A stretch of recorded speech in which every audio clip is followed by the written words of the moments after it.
آئے ہم خداوند کی زندگی بخش کلام میں سے زبور 95 کی تلاوت کریں گے.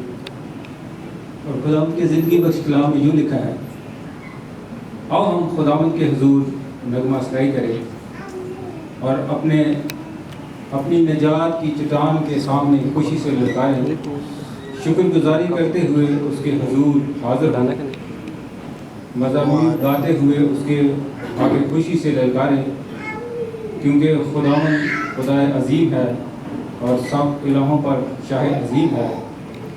زمین کی گہراؤں اس کی قبضہ میں ہے، پہاڑوں کی چوٹیاں بھی اسی کی ہیں.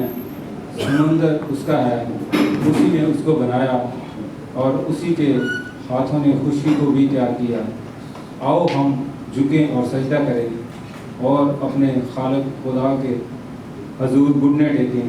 کیونکہ وہ ہمارا خدا ہے اور ہم اس کی چراگاہ کے لوگ اور اس کے خاک کی بیڑے ہیں. کاش آج کے دن تم اس کی آواز سنو. تم اپنے دلوں کو سخت نہ کرو جیسے ریبا میں، جیسے رسپا کے دن بیابان میں کیا تھا. اس وقت تمہارے باپ دادا نے مجھے آزمایا اور میرا امتحان کیا اور میرے کاموں کو بھی دیکھا.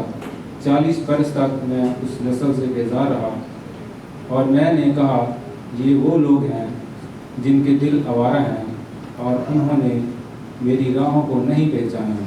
چنانچہ میں نے اپنے غضب میں قسم کھائی کہ یہ لوگ میرے آرام میں داخل نہ ہوں گے. خدا ان کے کلام پڑھے جانے پر ہم سب کے لیے ویسے